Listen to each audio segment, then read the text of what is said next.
نظر رکھتے ہوئے اپنے آقا و مولا صلی اللہ تعالیٰ علیہ وسلم کی بارگاہ میں بلند آواز سے درود و سلام کے نذرانے پیش کیجیے۔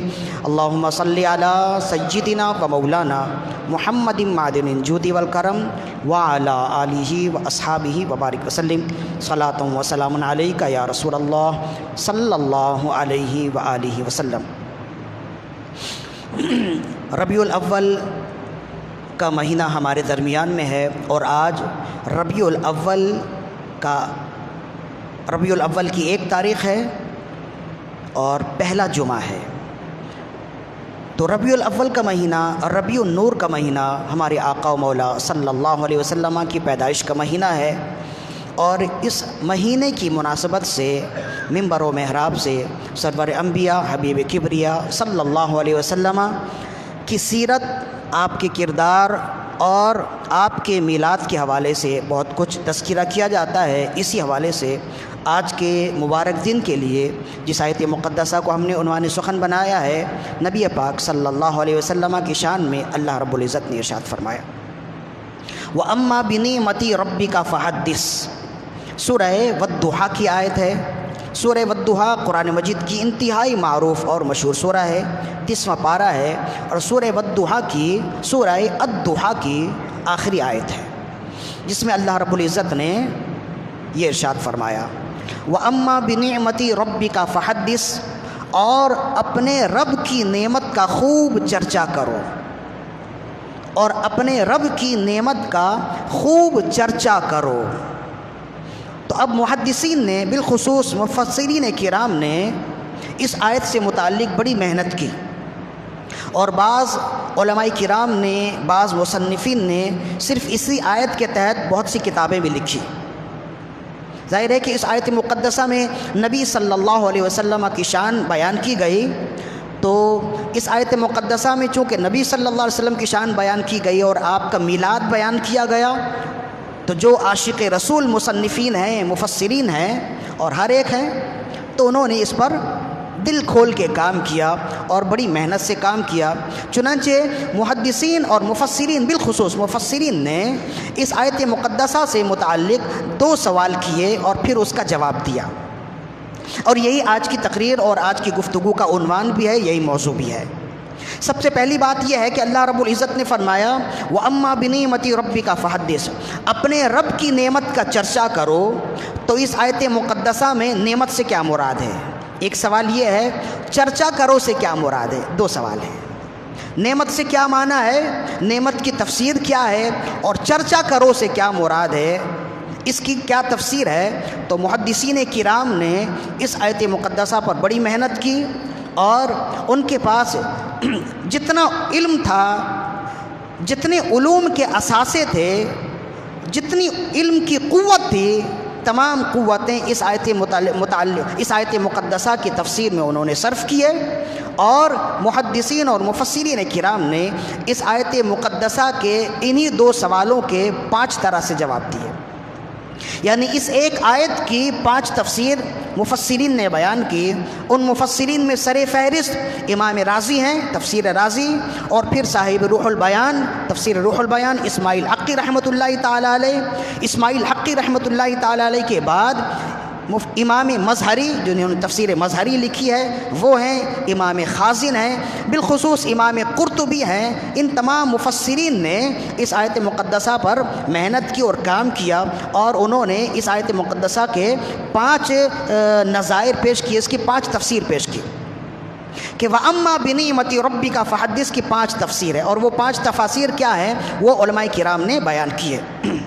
درود و سلام کے نذرانے پیش کیے، اللہم صلی علی سیدنا و مولانا محمد معدن الجود والکرم وعلی آلہ و اصحابہ وبارک وسلم۔ امام حسن البصری رحمۃ اللہ تعالیٰ علیہ کے حوالے سے امام قرطبی نے لکھا، فرمائے امام حسن البصری رضی اللہ تعالیٰ عنہ نے اس کی ایک تفسیر بیان کی، فرمائے یہاں نعمت سے مراد ہر طرح کی نعمت ہے۔ اللہ نے انسان کی زندگی کے ساتھ جن نعمتوں کو وابستہ کیا ہے، تمام نعمت اس سے مراد ہے، اور نعمت کا چرچا کرنے سے مراد یہ ہے کہ نعمت کا شکر ادا کیا جائے اور نعمت کا اظہار کیا جائے۔ یہ نعمت کا چرچا کرنا ہے۔ ظاہر ہے کہ انسان جب زندہ ہے تو زندگی میں دنیا میں اللہ کی ان گنت نعمتوں سے اس کا واسطہ ہے، اس کا تعلق ہے۔ اگر وہ نعمتیں یا ان نعمتوں میں سے ایک نعمت اس کی ذات سے نکال لی جائے تو انسان کی زندگی ختم ہو جائے، یا انسان کی زندگی معذور ہو جائے، یا انسان کی زندگی اور موت کے درمیان میں رہ جائے۔ چھوٹی سے چھوٹی نعمت اور بڑی سے بڑی نعمت، یہ چھوٹی اور بڑی کا ذکر بھی انسان کے اپنی ذات سے ہے، ورنہ اللہ کی اپنی ذات سے منسوب ہے، ورنہ انسان کے لیے اللہ کی چھوٹی نعمت بھی بڑی نعمت ہے اور بڑی نعمت بھی بڑی نعمت ہے۔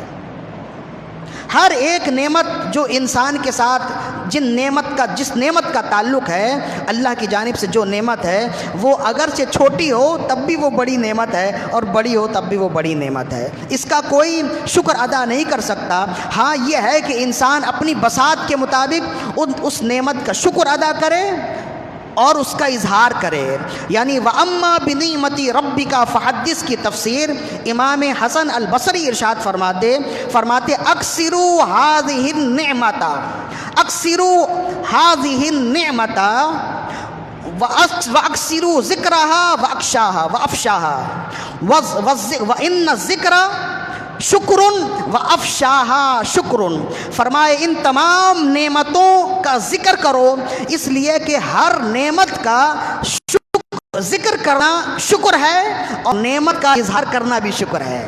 یعنی ان میں دو باتیں ہیں۔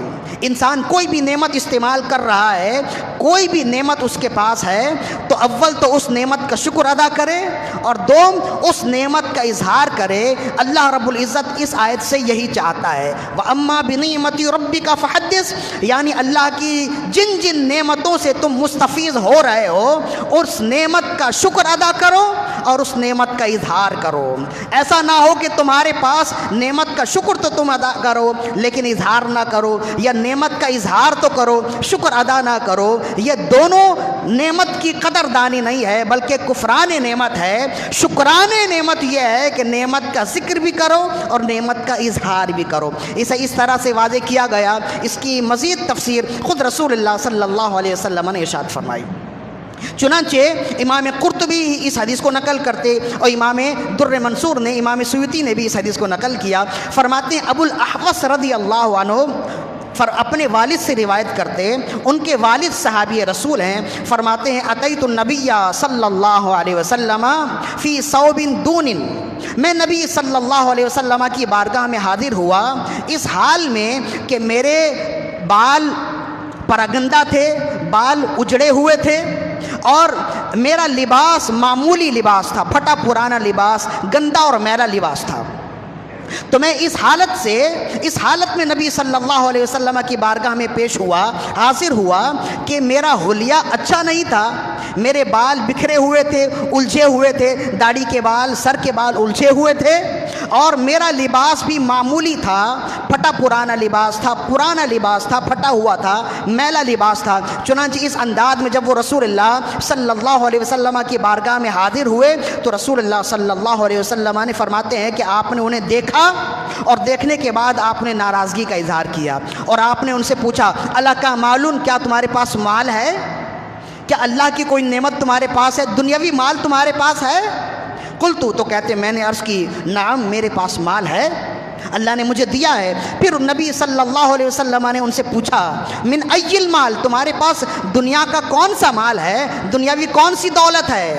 تو عرض کرنے لگے قد رزقنی اللہ تعالی من الابل والبقر والغنم والرقیق، اللہ نے مجھے جانوروں کے ریوڑ عطا کیے ہیں، میرے پاس کثیر تعداد میں اونٹ ہیں، کچھ گائے ہیں، کچھ بکریاں ہیں، بہت سے غلام میرے پاس ہیں۔ اس زمانے میں مالدار ہونے کے لیے یہی ساری چیزیں چاہیے۔ اس زمانے میں مالدار انسان کی نشانی یہی تھی کہ اس کے پاس بڑے مویشی ہوں، بہت سے اونٹ ہوں، بہت جاندار ہوں، اور اس کی خدمت کے لیے بہت سے غلام ہوں۔ اس زمانے میں امیر انسان اسی کو کہتے تھے۔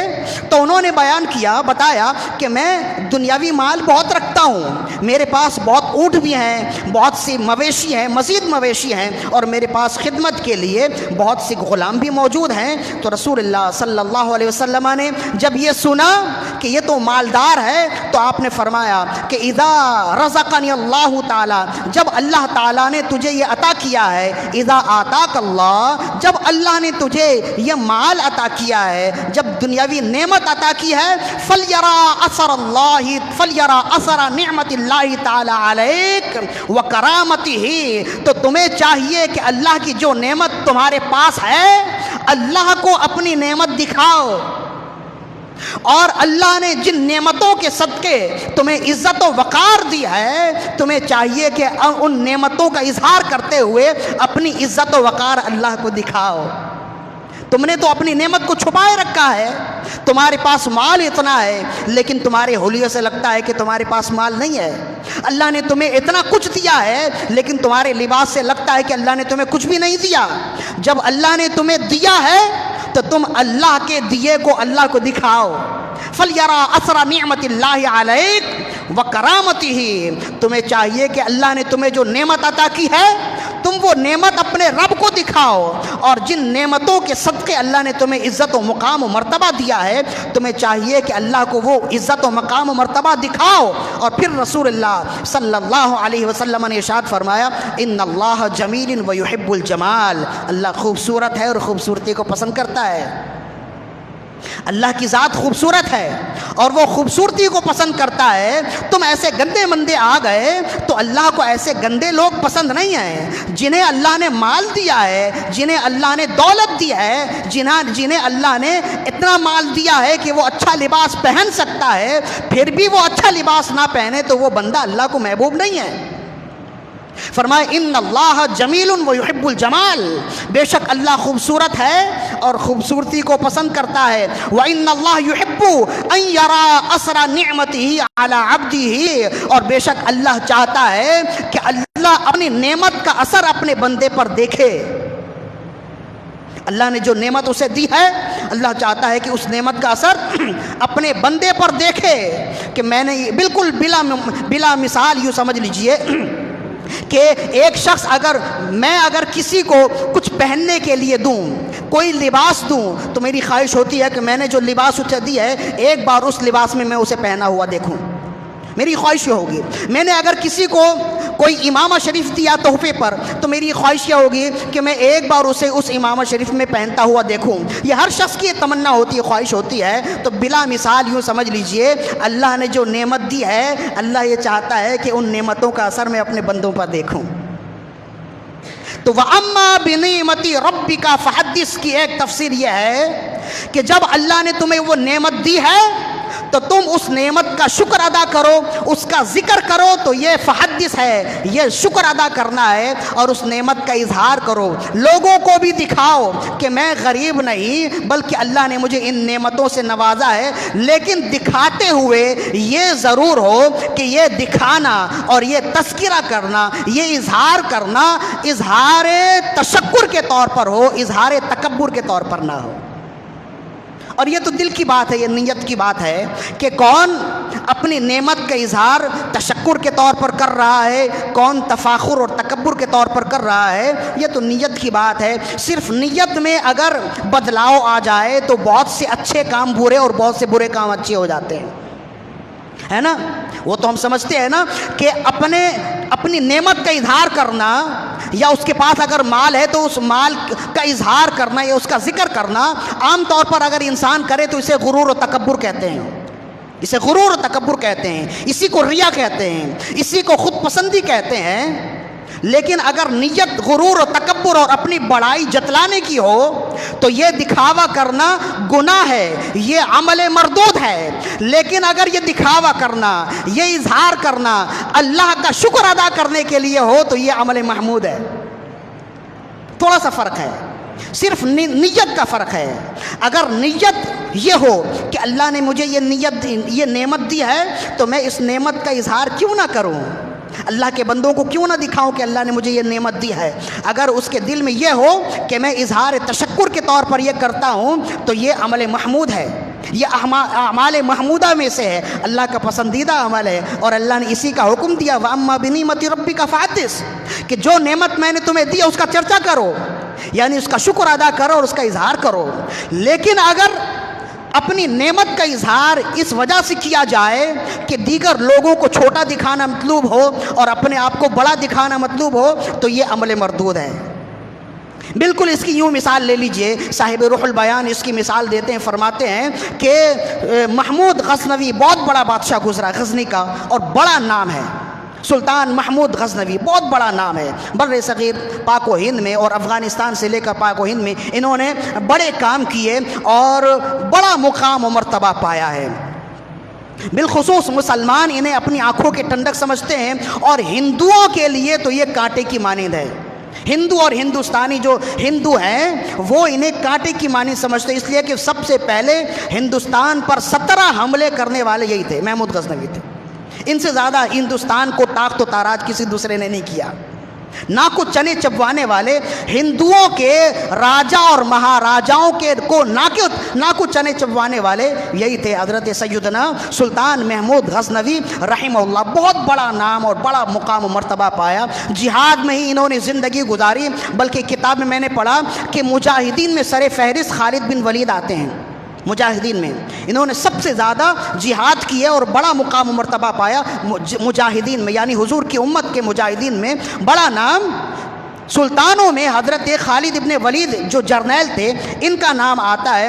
فرماتے ہیں کہ حضرت خالد بن ولید نے بھی مقام جہاد میں اور راہ جہاد میں اتنا سفر نہیں کیا جتنا سفر سلطان محمود غزنوی رحمہ اللہ نے کیا ہے۔ جہاد میں جتنا سفر انہوں نے کیا حضرت خالد بن ولید نے بھی اتنا سفر نہیں کیا ہے۔ تو بڑا مقام و مرتبہ تھا، بڑے عاشق رسول تھے۔ مدینہ طیبہ منورہ مقدسہ معطرہ میں جب وہ حاضر ہوئے تو اپنا فاخرانہ لباس اتارا، مجاہدانہ لباس اتارا، بادشاہانہ لباس اتارا، اور اتارنے کے بعد فقیرانہ لباس پہنا، اور وہاں جتنے حجاج کرام تھے سب کو پانی پلانے لگے۔ سب کو پانی پلاتے تو جو وہاں کے لوگ ہیں جو ان کے ساتھ گئے کہتے علی جاں آپ تو بادشاہ ہیں اور یہاں آ کر آپ نے فقیرانہ لباس پہن لیا اور حجاج کو پانی پلا رہے ہیں غلاموں کی طرح۔ فرمایا یہ وہ دربار ہے کہ غلام بھی غلام بن کے آتا ہے، بادشاہ بھی غلام بن کے آتا ہے۔ اس دربار میں جو بادشاہی چاہے گا، اس دربار میں آ کے جو اپنی بڑائی چاہے گا وہ نیست و نابود ہو جائے گا، اور اس دربار میں آ کے جو جھکے گا اللہ اسے بلندی دے گا۔ تو میں بادشاہ غزنی کا ہوں، یہاں آ کے تو سبھی غلام ہو جاتے ہیں، اس لیے کہ ان کے جو غلام ہو گئے وقت کے امام ہو گئے، نام لیوا ان کے جو ہوا اس کے اونچے نام ہو گئے۔ تو محمود غزنوی کو لوگوں نے دیکھا اور اس کی نیت کو دیکھا تو سمجھ گئے واقعی ایک غلام کے لیے یہی نیت ہونی چاہیے اور اس کا یہی کردار ہونا چاہیے۔ دیکھا کہ مصر کا بادشاہ بھی چلا آ رہا ہے، وہ بھی مسلمان، مصر کا بادشاہ وہ بھی چلا آ رہا ہے، بڑے شان بان سے شاہانہ لباس میں تاج پہنے ہوئے سواری پر سوار مدینہ طیبہ روضہ رسول کی حاضری کے لیے آ رہا ہے، اور ٹھاٹ باٹ سے آ رہا ہے، دائیں بائیں اس کے خدام گھوم رہے ہیں اور انتہائی ٹھاٹ باٹ سے شاہانہ لباس میں آ رہا ہے۔ لوگ دوڑے اور گئے اور جا کر کہنے لگے تم بادشاہ یہ محمود غزنوی، اس کی نیت تو یہ ہے کہ یہ اپنے علاقے کا بادشاہ، اپنی سرزمین کا بادشاہ ہے، لیکن یہاں آتا ہے تو غلام بن جاتا ہے۔ تم تو یمن کے بادشاہ ہو، تمہیں بھی چاہیے کہ تم یہی کردار ادا کرو، تمہیں بھی چاہیے کہ تم وہی عمل کرو جو محمود غزنوی کر کے آیا، جو محمود غزنوی کر رہا ہے۔ تم شاہانہ انداز میں آ رہے ہو۔ تو اس نے کہا کہ میری نیت یہ ہے کہ یہ سب کچھ ملا مجھے اسی دربار سے ہے، تو میں یہ چاہتا ہوں کہ یا رسول اللہ جو کچھ آپ نے مجھے دیا ہے آپ کو دکھا تو لوں۔ تو میں آپ کو دکھانے کے لیے مجھے جو کچھ ملا ہے، لا ورب العرش، جس کو جو ملا ان سے ملا، بڑھتی ہے کونین میں نعمت رسول اللہ کی۔ تو مجھے یہ شاہانہ لباس اگر ملا ہے تو رسول اللہ کے قدموں کے صدقے میں ملا ہے، مجھے اگر بادشاہی ملی ہے تو اسی چوکھٹ کی خاک روبی کے صدقے میں ملا ہے، تو اگر یہ بادشاہت مجھے ملی تو رسول اللہ کے دربار کے صدقے، اگر یہ شاہانہ لباس ملا ہے تو حضور کے صدقے میں ملا ہے، تو سب کو میں یہ دکھاؤں تو کیا اس کے صدقے، جس کے صدقے مجھے یہ لباس ملا ہے اسے نہ دکھاؤں؟ تو میں انہیں دکھانے کے لیے آیا ہوں۔ تو یہ عمل بھی محمود ہوا، وہ عمل بھی محمود ہوا۔ حالانکہ دونوں میں بہت تفاوت ہے۔ صرف نیت کی وجہ سے ایک برا عمل اچھا ہو گیا، اور صرف نیت کی وجہ سے بعض اوقات برا عمل اچھا اور اچھا عمل برا ہو جاتا ہے۔ تو یہ اس کی مثال ہے۔ مطلب یہ ہے کہ اللہ نے فرمایا وَأَمَّا بِنِعْمَةِ رَبِّكَ فَحَدِّثْ، اپنے رب کی نعمتوں کا خوب چرچا کرو۔ اس سے مراد یہ ہے اللہ نے تمہیں جو نعمت دی ہے اس نعمت کا شکر کرو، اس نعمت کا ذکر کرو اور اس کا اظہار کرو، اسے چھپا کر نہ رکھو، لیکن اظہار کرنے میں ریاکاری نہ ہو، اس کا خطرہ نہ ہو، اس کا اچھی طرح دھیان رکھا جائے۔ اگر ریاکاری نہ ہو تب اس کا اظہار کرنا۔ اظہار ازروئے تشکر ہو، ازروئے تفخر اور ازروئے تکبر نہ ہو، اس کا خیال کرے۔ اگر یہ نہ ہو تو پھر یہ عمل محمود ہے، اور اللہ رب العزت اپنے بندوں سے یہی چاہتا ہے۔ وَأَمَّا بِنِعْمَةِ رَبِّكَ فَحَدِّثْ۔ حضرت ابو ہریرہ رضی اللہ، دو حدیث ہو گئی۔ ابو ہریرہ رضی اللہ تعالیٰ فرماتے ہیں من اعطا خیرا فلم یرا علیہ سمی بغیظ اللہ ومعادیا لنعم اللہ، او کما قال۔ حضرت ابو ہریرہ رضی اللہ تعالیٰ فرماتے ہیں کہ رسول اللہ صلی اللہ علیہ وسلم نے ارشاد فرمائے، امام قرطبی نے اس حدیث کو بھی نقل کیا کہ نبی کریم رؤوف الرحیم علیہ افضل الصلاۃ والتسلیم نے ارشاد فرمایا کہ اللہ جسے نعمت دے لیکن اس کی ذات سے اس نعمت کا اظہار نہ ہو تو وہ اللہ کے نافرمانوں میں لکھ دیا جاتا ہے۔ من اعطا خیرا فلم یرا علیہ، جسے کوئی خیر دیا جائے، جسے کوئی نعمت دی جائے لیکن اس کی ذات سے اس نعمت کا اظہار نہ ہو، سمیا بغیظ اللہ، تو وہ اللہ کے نافرمانوں میں لکھ دیا جاتا ہے۔ ومعادیا لنعم اللہ، اور اللہ کی نعمتوں کی ناشکری کرنے والوں میں اس کا شمار کر دیا جاتا ہے۔ اللہ کی نعمتوں کو ناپسندیدہ کرنے والوں میں اسے لکھ دیا جاتا ہے۔ تو یہ تین احادیث میں نے بیان کیے، جس میں وَأَمَّا بِنِعْمَةِ رَبِّكَ فَحَدِّثْ کی ایک تفسیر بیان کی گئی، اور ایک تفسیر کیا ہے کہ جب اللہ نے آپ کو نعمت دی ہے تو اس نعمت کا اظہار کریں۔ جب آپ عمدہ لباس پہن سکتے ہیں اس کے باوجود پھٹے پرانے لباس آپ پہنیں گے تو یہ کفران نعمت ہے۔ شکران نعمت یہ ہے کہ آپ اگر عمدہ لباس پہن سکتے ہیں تو عمدہ لباس پہنیں، لوگوں کے سامنے فقیر نہ بنے، لوگوں کے سامنے مسکین نہ بنے۔ جب اللہ نے آپ کو دیا ہے عمدہ لباس پہن سکتے ہیں تو عمدہ لباس پہنے، لیکن تشکر کے طور پر کہ اللہ نے مجھے دیا ہے تو میں اس کا اظہار کر رہا ہوں، اللہ نے مجھے دیا ہے تو میں شکران نعمت کے طور پر یہ عمل کر رہا ہوں۔ تو یہ ان لوگوں کے لیے ہے جو ہوتے تو مالدار ہیں لیکن وہ لوگوں کے درمیان میں اس انداز میں آتے کہ ایسا لگتا ہے کہ اس سے بڑا فقیر اور مسکین کوئی بھی نہیں ہے، حالانکہ وہ مالدار ہوتا ہے۔ اسی وجہ سے رسول اللہ صلی اللہ علیہ وسلم نے ارشاد فرمایا جو شخص اندر کچھ اور ہوتا ہے اور باہر کچھ اور ہوتا ہے، اللہ رب العزت قیامت کے دن اسے جھوٹ کا لباس پہنائے گا۔ قیامت کے دن اس کا جھوٹ ظاہر ہو جائے گا اور اس کا نفاق ظاہر ہو جائے گا کہ اندر وہ کچھ اور تھا، باہر کچھ اور تھا۔ آگے ہم نے اسی پر رکنا نہیں ہے، ہماری منزل آگے ہے، لہذا ایک تفسیر تو اس کی یہ ہو گئی کہ اللہ نے جو نعمت انسان کو دی ہے اس کا اظہار کرے اور اس کا ذکر کرے۔ یہ ذکر کرنا شکر ہے اور اظہار کرنا بھی شکر ہے، اور اللہ رب العزت یہ تقاضا کرتا ہے اپنے بندوں سے وَأَمَّا بِنِعْمَةِ رَبِّكَ فَحَدِّثْ، اور اپنے رب کی نعمت کا خوب چرچا کرو۔ اس چرچا سے مراد، نعمت سے مراد ایک تفسیر یہ ہے جو ہم نے بیان کی۔ دوسری تفسیر یہ ہے کہ یہاں نعمت سے مراد عبادت ہے، نعمت سے مراد عبادت ہے، اور چرچا کرنے سے مراد یہ ہے کہ اپنی عبادت کا ذکر کرے بطور تشکر نہ کہ بطور تفخر، یہ بھی ہے، اور اس کو بیان کرنے والے خود اہل بیت کے ہی ہیں۔ چنانچہ امام مقسم روایت کرتے ہیں، فرماتے ہیں کہ میری ملاقات ہوئی امام حسن بن علی ابن ابی طالب رضی اللہ عنہما سے، میری ملاقات ہوئی۔ فرماتے ہیں لقیت حسن ابن علی ابن ابی طالب رضی اللہ تعالی عنہما فصافحته فقال التقابل مصافحۃ المؤمن۔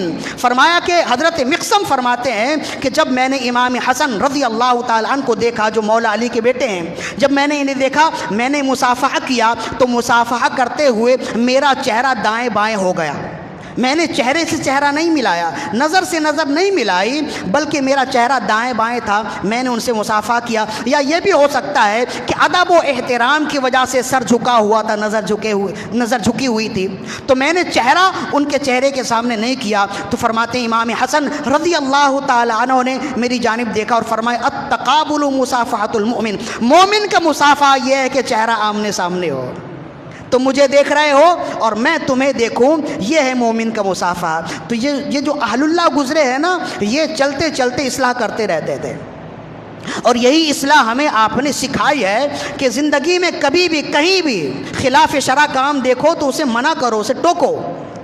ایک بار منع کرو، دو بار منع کرو، ایک بندہ منع کرے گا، دو بندہ منع کرے گا، بالآخر تیسرے بندے کے منع کرنے سے وہ رکے گا ضرور۔ لیکن اگر اسے چھوڑ دیا جائے تو بسا اوقات کسی گناہ، کسی خلاف شرع کام کو انسان چھوڑ دیتا ہے، اگنور کرتا رہتا ہے، تو کچھ سالوں کے بعد لوگ سمجھنے لگتے ہیں کہ یہ جائز کام ہے، پھر اسے جائز سمجھنے لگ جاتے ہیں۔ لہذا بہتر یہی ہوتا ہے کہ جیسے ہی گمراہی پھیلے فوراً اس کی بیخ کنی کر دی جائے، فوراً اس کی جڑ کاٹ دی جائے۔ تو یہ بزرگان دین کا طریقہ رہا ہے کہ جہاں بھی خلاف شرع کوئی کام دیکھیں، خلاف ادب کوئی کام دیکھیں، فوراً ٹوک دیا کرتے۔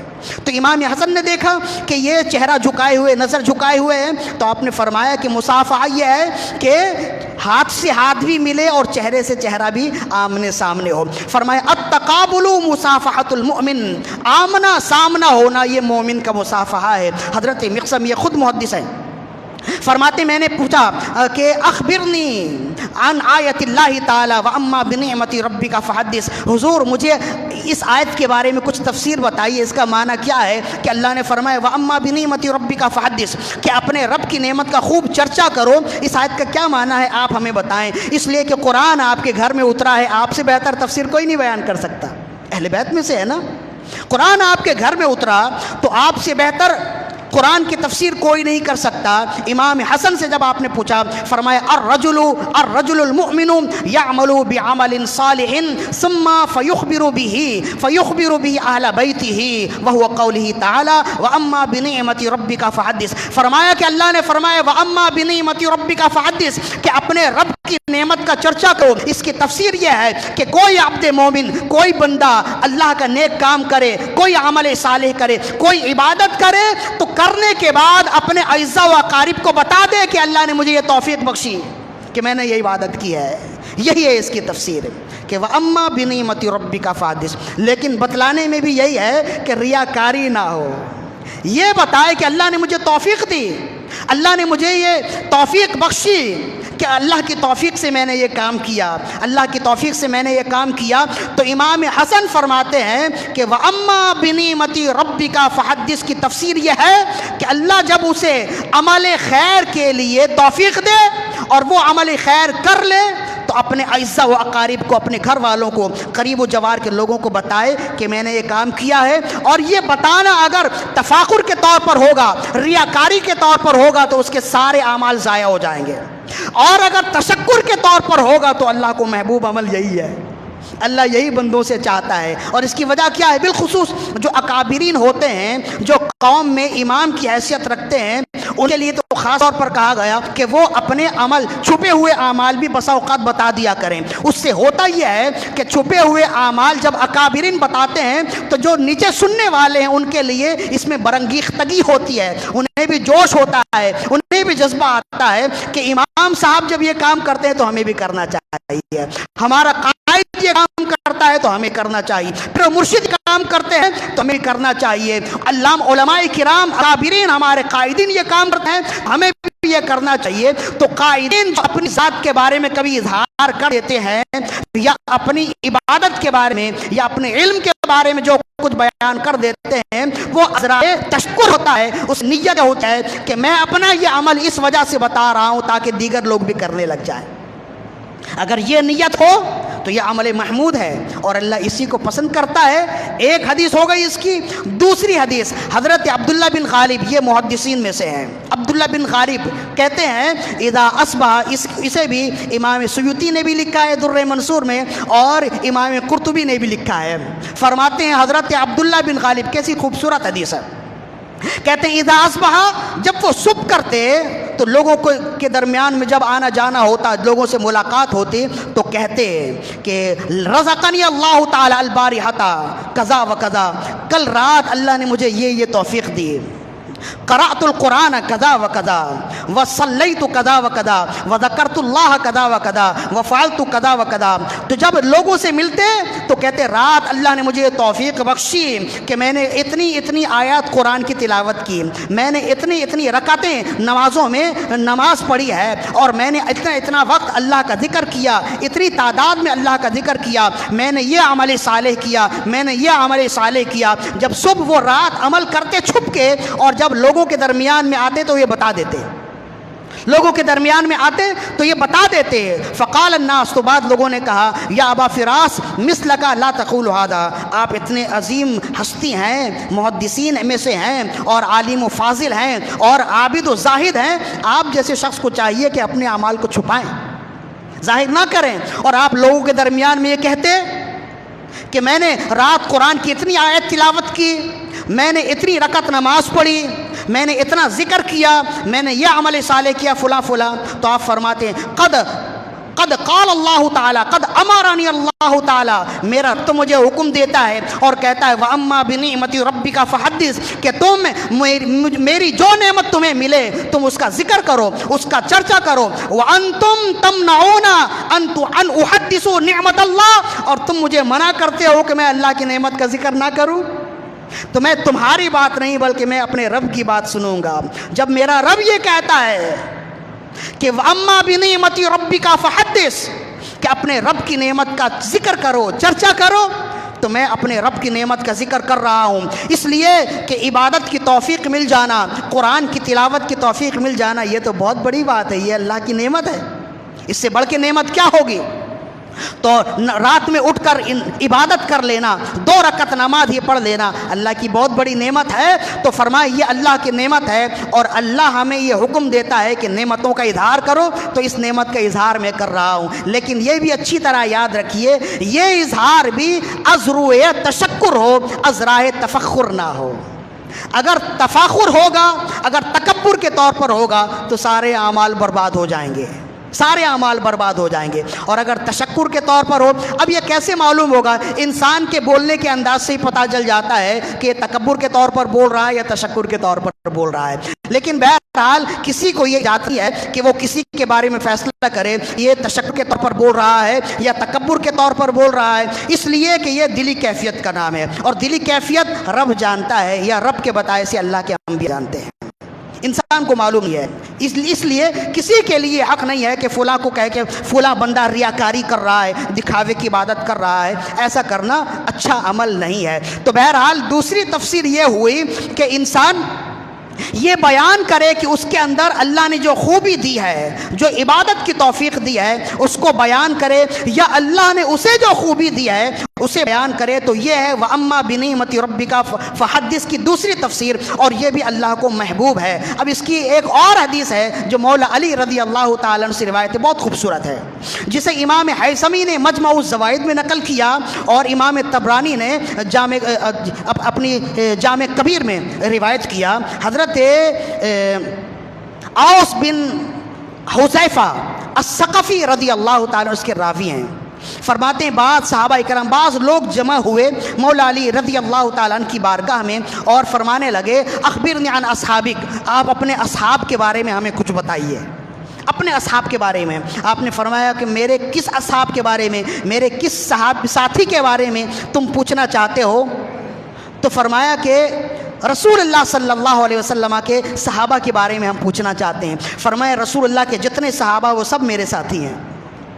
کس کے بارے میں تم پوچھنا چاہتے ہو؟ پھر عرض کرنے لگے ہم ان صحابہ کے بارے میں آپ سے پوچھنا چاہتے ہیں جن کی محبت آپ کے دل میں ہے اور جن کا ذکر آپ ادب و احترام سے کرتے ہیں، محبت سے کرتے ہیں، ہم ان صحابہ کے بارے میں آپ سے پوچھنا چاہتے ہیں۔ تو مولا علی رضی اللہ تعالی نے فرمایا ہر صحابی نبی جنتی جنتی۔ آپ نے فرمایا نبی صلی اللہ علیہ وسلم کا جو بھی صحابی ہے اس کی محبت میرے دل میں ہے، اور ہر صحابی کا ذکر میں محبت و احترام سے لیتا ہوں۔ تو تم کس کا ذکر سننا چاہتے ہو یہ بتاؤ۔ تو مولا علی رضی اللہ تعالی عنہ ہی یہ فرماتے ہیں کہ جتنے صحابہ ہیں سب کا ذکر ادب و احترام سے کرنا چاہیے اور ہر ایک کی محبت اپنے دل میں رکھنی چاہیے۔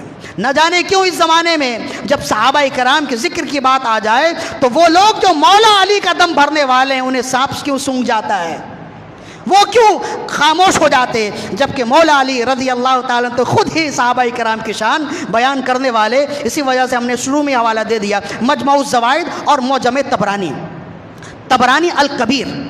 اوس بن حذیفہ الثقفی رضی اللہ تعالیٰ عنہ اس کے راوی ہیں۔ تو پھر جب مولا علی فرمائے تمام صحابہ کرام کی محبت میرے دل میں ہے اور ہر ایک کا ذکر میں محبت و ادب و احترام سے کرتا ہوں، تم کس کا ذکر سننا چاہتے ہو؟ انہوں نے فرمایا کہ اخبرنی عن ابن مسعود، ہمیں ابن مسعود کے بارے میں بتائیے، ابن مسعود کے بارے میں آپ کیا جانتے ہیں وہ ہمیں بتائیے۔ فرمائے ابن مسعود تو ابن مسعود ہیں، ان کا مقام و مرتبہ واہ واہ کیا مقام و مرتبہ ہے۔ فرمایا کہ ان کی شان بیان کرنے کے لیے اتنا ہی کافی ہے کہ وہ علم کا ایک ایسا پہاڑ ہے جس کی چوٹی نظر نہیں آتی، وہ علم کا پہاڑ ہے۔ اور فرمائے ان کی شان بیان کرنے کے لیے اتنا ہی کافی ہے کہ قرآن و سنت کا ہر علم انہیں عطا کیا گیا ہے، ان کی شان بیان کرنے کے لیے اتنا ہی کافی ہے۔ فرمائے وہ رسول اللہ صلی اللہ علیہ وسلم کے ساتھ ساتھ ہوتے تھے۔ مزید اور بھی باتیں ارشاد فرمائی۔ حضرت عبداللہ ابن مسعود رضی اللہ تعالی چھوٹی سی عمر سے ہی رسول اللہ کے ساتھ ساتھ ہوتے تھے اور آپ کے گھر میں آنا جانا ہوتا تھا، حالانکہ کوئی غیر آپ کے گھر میں آنا جانا نہیں کر سکتا تھا، چھوٹی عمر میں نابالغ تھے نا، تو گھر میں آنا جانا ہوتا تھا۔ باہر سے جو صحابہ کرام آتے وہ انہیں اہل بیت میں سے سمجھتے تھے، حالانکہ یہ رسول اللہ صلی اللہ علیہ وسلم کے ساتھ رہتے تھے اور چھوٹی عمر میں تھے، آپ کے یوں سمجھ لیجئے کہ طالب علم میں سے تھے۔ تو ابن مسعود رضی اللہ تعالیٰ عنہ کا مقام و مرتبہ بیان کیا۔ پھر جب آپ خاموش ہوئے تو پھر لوگ کہنے لگے ہمیں ابو ذر غفاری رضی اللہ تعالیٰ عنہ کے بارے میں کچھ بتائیے، انہیں آپ کیا جانتے ہیں؟ فرمائے ابو ذر تو ابو ذر ہیں، ان کے بارے میں کون بیان کر سکتا ہے؟ وہ ایسے ہیں کہ کثرت سے رسول اللہ سے سوالات کرتے تھے اور کثرت سے رسول اللہ ان کے سوال کا جواب دیتے تھے، کبھی ناراضگی کا اظہار نہیں فرماتے تھے۔ فرمایا مشکل مسائل کے یہ سب سے بڑے عالم ہیں ابو ذر غفاری رضی اللہ تعالیٰ عنہ، بڑے جلیل القدر صحابی رسول، یہ سلطنت عشق ہیں، خوددار ملیں گے، سلمان و ابو ذر سے وفادار ملیں گے۔ تو حضرت ابو ذر غفاری رضی اللہ تعالیٰ عنہ کا مقام و مرتبہ بیان کیا۔ جب آپ خاموش ہوئے تو پھر لوگوں نے کہا حضرت حذیفہ بن الیمان کے بارے میں کچھ بتائیے، اخبرنی عن حذیفہ بن الیمان۔ فرمایا حذیفہ تو حذیفہ ہیں، یہ ان کے لیے ان کی شان بیان کرنے کے لیے، ان کی شان کو سمجھنے کے لیے اتنا ہی کافی ہے کہ یہ صاحب سر رسول ہیں، یہ رسول اللہ صلی اللہ علیہ وسلم نے اپنی خفیہ باتیں انہیں عطا کی تھیں، یہ رسول اللہ صلی اللہ علیہ وسلم کے رازدار تھے اور دنیا میں ان کے علاوہ کوئی منافقین کے بارے میں جانتا نہیں سوائے حذیفہ بن یمان کے۔ رسول اللہ صلی اللہ علیہ وسلم کو تو اللہ نے یہ علم عطا کیا نا، منافق نفاق تو دل کی کیفیت کا نام ہے نا، زبان سے کلمہ پڑھنا اور دل میں انکار کرنا یہ نفاق ہے۔ تو رسول اللہ صلی اللہ علیہ وسلم تو ہر منافق کے بارے میں جانتے تھے، آپ کے بعد کوئی نہیں جانتا۔ تو فرمایا کہ رسول اللہ صلی اللہ علیہ وسلم نے حذیفہ بن یمان کو منافقین کی پوری لسٹ دے دی تھی۔ فرمایا یہ نام ہے، جب یہ نام والا تمہارے پاس آ جائے سمجھ جانا کہ یہ منافق ہے۔ حضرت عمر بن خطاب اس قدر پوچھتے کہ آپ منافق کے بارے میں مجھے بتا دیجئے، آپ نے منع کیا، فرمایا رسول نے مجھے عطا کیا ہے اور آپ نے فرمایا کسی کو بتانا نہیں ہے تو میں کسی کو بتاؤں گا نہیں۔ لیکن عمر بن خطاب یہ ہیلا کرتے کہ جب نماز جنازہ آتا نا، کسی کی مسجد آتی اور لوگ کہتے کہ امیر المومنین نماز جنازہ میں نماز پڑھا دیجئے، تو عمر بن خطاب دیکھا کرتے کہ اس میں حذیفہ بن یمان ہے کہ نہیں ہے۔ اگر حذیفہ بن یمان پیچھے نماز پڑھ رہے ہوتے سمجھ جاتے کہ اپنا آدمی ہے، اگر حذیفہ بن یمان نہیں پڑھتے تو آپ نماز نہیں پڑھاتے اسے، اور ان سے پوچھتے تو فرماتے یہ وہی ہے۔ تو آپ حضرت حذیفہ بن یمان رضی اللہ تعالیٰ عنہ، یہ بھی علم کے پہاڑ ہیں، یہ ذکر کیا۔ جب آپ خاموش ہوئے تو پھر لوگوں نے کہا کہ آپ ہمیں سلمان الفارسی کے بارے میں بتائیے، ان کا مقام و مرتبہ کیا ہے؟ فرمایا ان کی شان بیان کرنے کے لیے، ان کی شان سمجھنے کے لیے اتنا ہی کافی ہے کہ رسول اللہ صلی اللہ علیہ وسلم نے فرمایا سلمان منا اہل البیت، ہمارے گھر والوں میں سے ہے، سلمان گھر والوں میں سے ہے اور سامان کو اولین اور آخرین کا علم دیا گیا ہے. یہ سلمان الفارسی کی شان ہے. پھر پوچھا ہمیں حضرت عمار یاسر کے بارے میں بتائیے. فرمایا عمار یاسر کی شان سننے کے لیے یہی کافی ہے کہ رسول اللہ نے فرمایا کہ سر کے بال سے لے کے پاؤں کے ناخن تک عمار یاسر ایمان سے ڈوبا ہوا ہے. ان کی کھال میں ایمان ہے, ان کے گوشت میں ایمان ہے, ان کے جسم کے ایک ایک بال میں ایمان رچا بسا ہے. تو جب یہ سنا دیا اب لوگ کہنے لگے اب اپنے بارے میں بھی بتائیے, اب اپنی شان بیان کیجئے. فرمایا جب اپنی شان کی بات آئی تو رک گئے اور کہنے لگے ٹھہر جاؤ, اللہ نے منع کیا. فرمایا فلا تزکوا انفسکم, اپنی بات اپنی زبان سے بیان نہ کرو. تو جب آپ نے یہ بیان کیا تو کسی نے کہا جب اللہ نے یہ بیان کیا تو یہ بھی تو بیان کیا ہے وَأَمَّا بِنِعْمَةِ رَبِّكَ فَحَدِّثْ, کہ اللہ نے تمہیں جو نعمت دی ہے اس کا ذکر کرو. فرمایا ہاں یہ آیت بھی ہے تو میں اپنی نعمت کا ذکر کرتا ہوں. فرمایا میرا معاملہ یہ ہے, میری شان یہ ہے, میں اپنے رب سے جو مانگتا ہوں رب عطا کرتا ہے, اور اگر خاموش ہو جاؤں تب بھی میرا رب مجھے عطا کرتا ہے. پوری حدیث ختم ہو گئی. تو اس حدیث پاک میں بھی رسول اللہ حضرت مولا علی رضی اللہ تعالیٰ عنہ نے وَأَمَّا بِنِعْمَةِ رَبِّكَ فَحَدِّثْ کی یہی تفسیر کی کہ اللہ نے جو عبادت کی توفیق تمہیں دی ہے اور اللہ نے تمہیں جو شان دی ہے تمہارے لیے بہتر یہ ہے کہ تم اس شان کا اظہار کرو, لیکن اظہار تشکر کے طور پر ہو, اظہار تفخر کے طور پر نہ ہو. یہ دو تفسیر ہو گئی. تیسری اور آخری تفسیر یہ ہے کہ یہاں نعمت سے مراد رسول اللہ صلی اللہ علیہ وسلم کی ذات ہے, اور چرچا کرنے سے مراد یہ ہے کہ جو رسول اللہ صلی اللہ علیہ وسلم کی مہربانی اس امت کے ساتھ ہے اس مہربانی کا ذکر کیا جائے. رسول اللہ کے جو احسان اس امت کے ساتھ ہیں اس احسان کا ذکر کیا جائے. نبی صلی اللہ علیہ وسلم کو اللہ نے جو مقام و مرتبہ دیا ہے اس مقام و مرتبہ کو بیان کیا جائے, اس کا اظہار کیا جائے. یہ حکم خود رسول اللہ سے بھی ہے اور رسول اللہ کے بعد یہ حکم قیامت تک کے لیے تمام مومنین کے لیے ہے. نعمت اللہ ہوا محمد الرسول اللہ. امام بخاری کی روایت ہے کہ نعمت سے مراد محمد الرسول اللہ صلی اللہ علیہ وسلم کی ذات ہے. اس لیے کہ چاہے اعمال ہوں چاہے عبادات ہوں, تمام اعمال و عبادات اگر صدقہ ہے تو وہ رسول اللہ کا صدقہ ہے. اگر آپ نہ ہو وہ جو نہ ہو تو کچھ نہ ہو, وہ جو نہ تھے تو کچھ نہ تھا.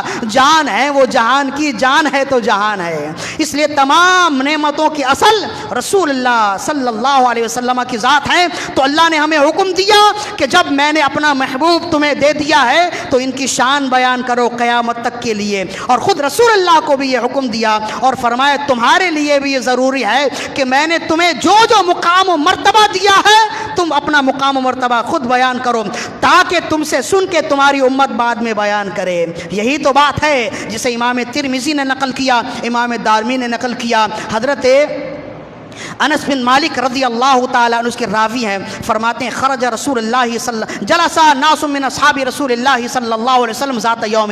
ایک دن صحابہ کرام ایک جگہ جمع تھے. فخرج علیہم رسول اللہ حتی اذا دنا منہم فسمعہم یتذاکرون. تو صحابہ کرام آپس میں بیٹھے تھے, کچھ باتیں ہو رہی تھی, کچھ گفتگو کا سلسلہ چل رہا تھا. تو کہتے ہیں نبی کریم صلی اللہ علیہ وسلم بھی وہاں سے گزرے. آپ نے دیکھا کہ صحابہ کرام وہاں موجود ہیں, کچھ مکالمے ہو رہے ہیں, کچھ تذکرہ ہو رہا ہے. تو آپ تھوڑی دیر کے لیے چھپ گئے. آپ سننا چاہتے تھے کہ صحابہ کرام کیا گفتگو کر رہے ہیں. تو صحابہ کرام کی گفتگو تو ایسی ہوتی تھی جیسی ان کی شان ہے, جیسا ان کا مقام و مرتبہ ہے. وہ ظاہر میں بھی ایسی تھے, باطن میں بھی ایسی تھے. وہ مسجد میں جیسے ہوتے تھے اپنی خلوت قدموں میں بھی ایسے ہوتے تھے, اپنے کمرے میں بھی ایسے ہی ہوتے تھے جیسے مسجد میں ہوتے تھے.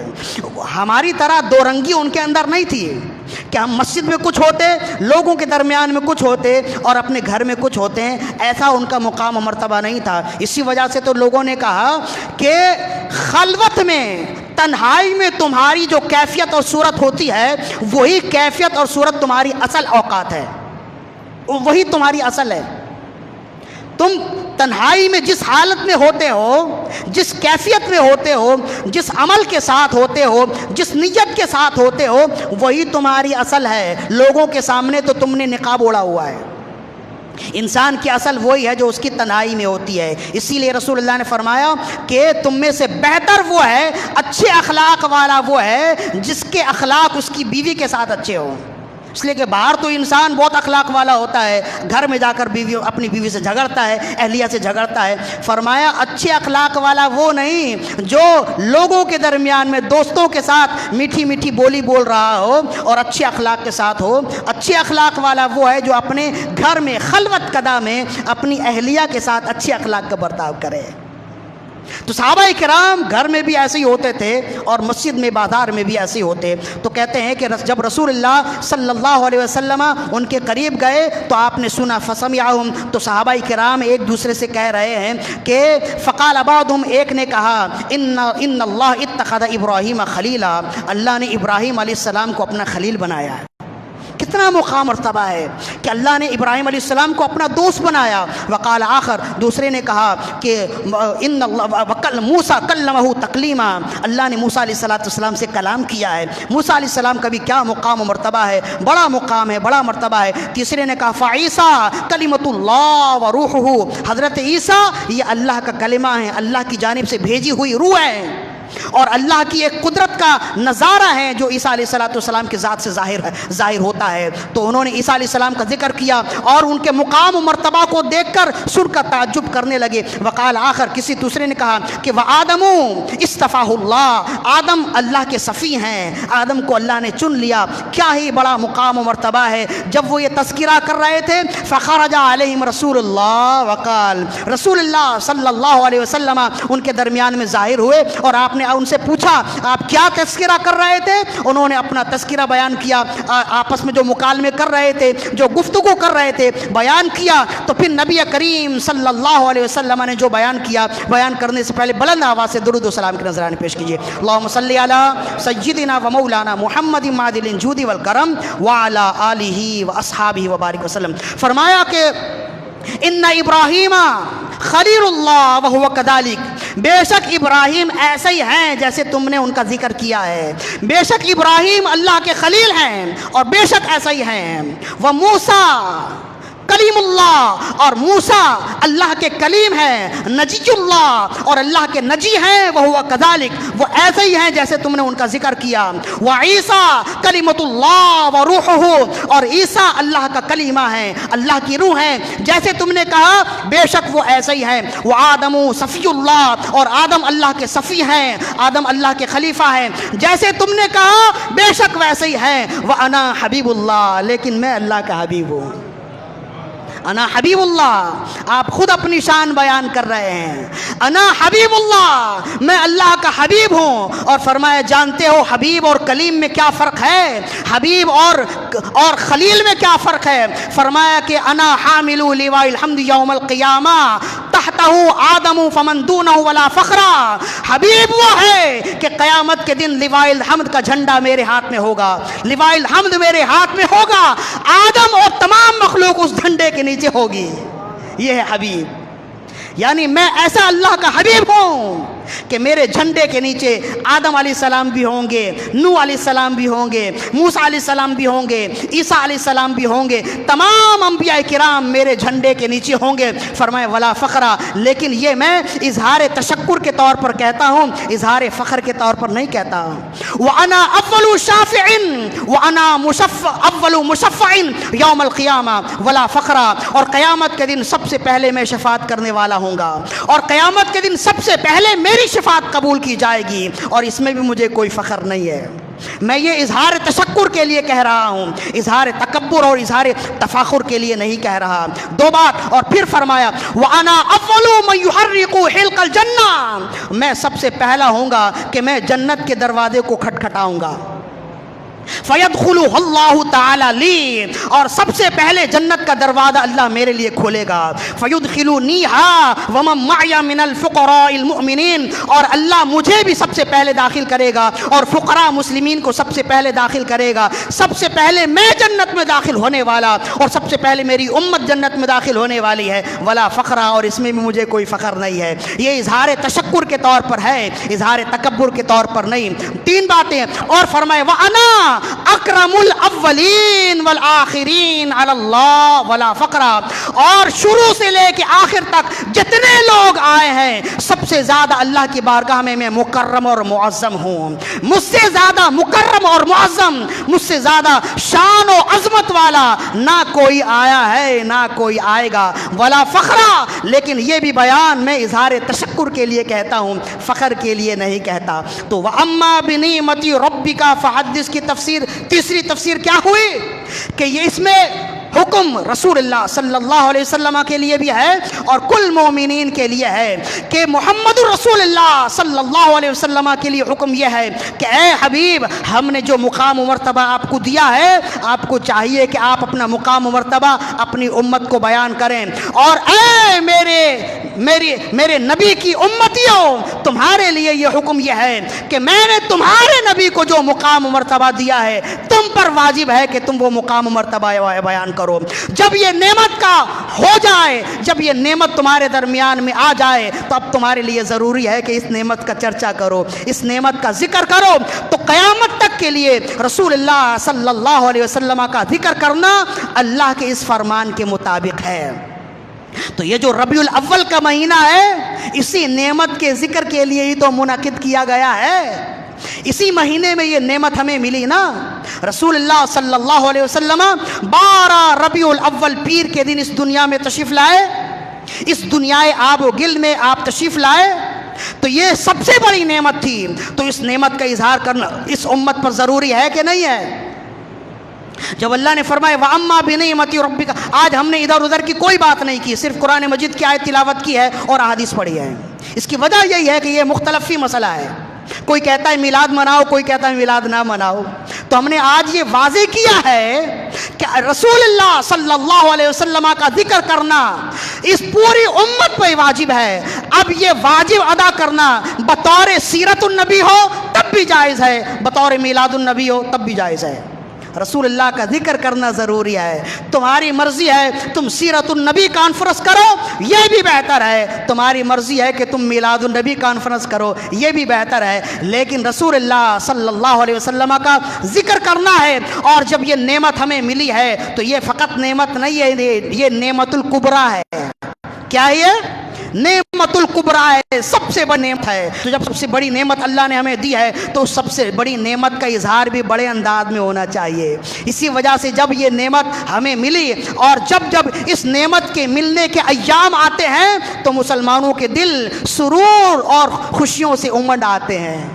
اور وہ اس نعمت کے شکرانے کے لیے رسول اللہ کے نام کا جھنڈا بھی اپنے گھروں میں لگاتے، اپنی گلیوں کو آباد کرتے، روشنیوں سے جگمگاتے، اپنے گھروں کو جگمگاتے ہیں. اس نعمت کے ذریعے سے جس کا دل جگمگایا ہے نور ایمان سے، اس کے لیے بہتر یہ ہے کہ اس کا اظہار کرتے ہوئے اپنی گلیوں کو بھی جگمگائے، اپنے گھروں کو بھی جگمگائے. تو کیا خیال ہے اس سال بھی انشاءاللہ پچھلے سال کی طرح ہم اپنی گلیوں کو سجائیں گے، اپنے گھروں کو سجائیں گے پچھلے سال کی طرح؟ بلکہ ہم تو چاہتے ہیں پچھلے سال سے بہتر سجائیں گے اور اچھے انداز میں ہم رسول اللہ صلی اللہ علیہ وسلم کی آمد کا ذکر منائیں گے. اس لیے کہ یہ ذکر وہ ہے کہ جس کا وعدہ کیا ہے خود خالق جہاں نے. یہ ذکر ہے جس کا وعدہ کیا ہے خود خالق جہاں نے. ہم آج ہیں کل یہاں نہ ہوں گے، نبی کی محفل سجی رہے گی، نبی کی محفل سجی رہے گی. تمہارے دامن سے نسبتیں ہیں، ہمیں پھر اور کیا کمی رہے گی؟ تمہارے دامن سے نسبتیں ہیں، ہمیں پھر اور کیا کمی رہے گی؟ بھری ہے جھولی ہماری تم نے، بھری ہوئی ہے بھری رہے گی. یہ ذکر وہ ہے کہ جس کا وعدہ کیا ہے خود خالق جہاں نے. ہم آج ہیں کل یہاں نہ ہوں گے، نبی کی محفل سجی رہے گی. تو ہمیں اس سال ربیع الاول انتہائی عزت و احترام کے ساتھ، جوش و خروش کے ساتھ منانا ہے. اپنے گھروں میں چراغاں کرنا ہے، جھنڈے لگانے ہیں، گلیوں کو سجانا ہے. تو فقط اتنا ہی بس نہیں ہے، نمازوں کا اہتمام بھی کرنا ہے، روزوں کا اہتمام بھی کرنا ہے، ذکر و اذکار بھی کرنے ہیں. یہ بھی بتا دینا ورنہ پھر مخالفین کہیں گے کہ جناب آپ نے روزے کا ذکر نہیں کیا. حضور کی آمد کی خوشی تو اس انداز میں کرے کہ رسول اللہ نے جو پیغام دیا ہے اس پیغام پر عمل کیا جائے نا. یہ بھی ہے تو ہم دونوں پر عمل کرنے والے ہیں. تو اپنی نمازوں کی بھی اصلاح کیجئے, خوب نمازوں کا بھی اہتمام کرنا ہے, صدقات و خیرات کا بھی اہتمام کرنا ہے, اور اہل محبت کرتے ہیں, اس میں کوئی شک نہیں ہے کہ ربیع الاول کے دن 12 ربیع الاول کے دن صدقات و خیرات کا جو اہتمام ہوتا ہے, جن محبتوں کے ساتھ صدقات و خیرات دیے جاتے ہیں, وہ دیدنی ہے, اس کی مثال ساری دنیا میں کہیں نہیں ملتی. اہل محبت جس فراخ دلی کا مظاہرہ کرتے ہیں, اس کی مثال دنیا کے کسی مذہب میں نہیں ملتی ہے. تو اپنے آقا و مولا صلی اللہ علیہ وسلم کی خوشی منائیں, عمدہ لباس پہنے. اعلیٰ حضرت رحمۃ اللہ فرماتے ہیں کہ میری دوستی اس سے ہے جو اس دن میں خوشی مناتا ہے, وہی میرا اپنا ہے, باقی کوئی دوسرا اپنا نہیں ہے. عمدہ لباس پہنے, ہو سکے تو نیا لباس پہنے, نیا امامہ شریف پہنے, نئی ٹوپی ہو اور نیا لباس ہو. اپنے بچوں کو بھی نیا, یوں سمجھ لیجئے کہ یہ عید نہیں ہے بلکہ عیدوں کی عید ہے. تو عید کے دن جس طرح ہم اہتمام کرتے ہیں, عیدوں کی عید کے دن اس سے زیادہ اہتمام کرنا چاہیے. تو یہ اہتمام کریں گے, اللہ توفیق دے گا, انشاءاللہ کریں گے. اور یہ بھی ہم نے دیکھا ہے, یہ ہمارے تجربے میں ہے کہ جو اس دن اس مہینے میں اپنے آقا و مولا صلی اللہ علیہ وسلم کی خوشی کے لیے اہتمام کرتا ہے, فراخ دلی کا مظاہرہ کرتا ہے, پورے سال وہ فراخ دلی رہتا ہے. اس کے ہاتھ تنگ نہیں ہوتے, اس کی جیب خالی نہیں ہوتی. رسول اللہ صلی اللہ علیہ وسلم کا صدقہ اسے مل رہا ہوتا ہے. خاص الخاص ان ایام میں درود و سلام کی کثرت کیجیے. کیا یہ اچھا جی, خاص الخاص ان ایام میں درود و سلام کی کثرت کیجئے کہ یہ ایام رسول اللہ کے پیدائش کے ایام ہے نا, اور رسول اللہ صلی اللہ علیہ وسلم کی محبت کا اظہار کا ایک سب سے بڑا ذریعہ کیا ہے, درود و سلام کے نذرانے پیش کرنا. کوشش کیجئے کہ ان ایام میں روزانہ 112 مرتبہ ضرور درود و سلام کے نذرانے پیش کیجئے. یہ رسول اللہ کی بارگاہ میں ہم غلاموں کا تحفہ ہے. 112 مرتبہ, زیادہ اللہ توفیق دے تو مزید زیادہ کریں, یا کم از کم 112 مرتبہ ضرور درود و سلام کے نذرانے پیش کیجئے. یہ بات ہو گئی. اور آخر میں انشاءاللہ 12 ربیع الاول کی رات, یعنی 11ویں کے دن گزار کے جو 12ویں کی رات آئے گی, ساری دنیا کی مسجدوں میں محافل کا اہتمام ہوتا ہے. انشاءاللہ یہاں پہ بھی ہوتا رہا اور ہوتا رہے گا, اس بار بھی ہوگا. تو آپ نے جہاں اپنی گلیوں کو سجانا ہے, اہتمام کرنا ہے, تو 12ویں کی محفل کے حوالے سے بھی اہتمام کرنا ہے, مسجد میں بھی اہتمام کرنا ہے. اس اہتمام میں بھی آپ نے حصہ لینا ہے. ظاہر ہے کہ بڑا اجتماع ہوتا ہے, بڑے لوگ ہوتے ہیں, تو ہماری خواہش تو ہوتی ہے کہ یہاں جو آئیں تو جتنے بھوکے ہیں, جن کا پیٹ خالی ہے, وہ اپنا دل نور ایمان سے بھر کے جائیں اور پیٹ لنگر غوثیہ سے بھر کے جائیں. ہماری خواہش تو یہی ہوتی ہے. لیکن صرف خواہش تو کچھ نہیں ہوتا, محنت کی ضرورت ہے, اور آپ کا تعاون رہے گا تو انشاءاللہ پچھلے سال بھی ہوا, اس سال بھی ہوگا. تو یہ نیت رکھیے اور یہ ارادہ کیجئے, اور اس میں کوشش بھی کیجئے. ہمارے پاس ابھی 11 دن ہیں. ان 11 دنوں میں 12ویں شریف کی نیاز کے لیے, محفل کے لیے تعاون کیجئے. مودن صاحب سے رابطہ کیجئے, مجھ سے رابطہ کیجئے, لیکن جو بھی تعاون کیجئے وہ بتا دیجئے کہ اس کام کے لیے ہے. ورنہ مودن صاحب سمجھیں گے یہ مسجد کے لیے ہے تو مسجد کے حصے میں چلا جائے گا. آپ بتا دیجئے کہ یہ 12ویں شریف کی نیاز کے لیے ہے, 12ویں شریف کی محفل کے اہتمام کے لیے یہ نظر ہے, میری جانب سے حصہ ہے. تو اللہ رب العزت سے دعا ہے کہ خالق کائنات آج کا دن ہمارے لیے اچھا گزارے, اور یہ سال رسول اللہ صلی اللہ علیہ وسلم کے صدقے و طفیل ہمارے لیے امن و سلامتی کا سال ہو, اور ربیع الاول کے تمام جلسے اور جلوس میں امن و سلامتی رہے. اقول قولی ھذا استغفر اللہ لی ولکم ولسائر المسلمین والمسلمات وما علینا الا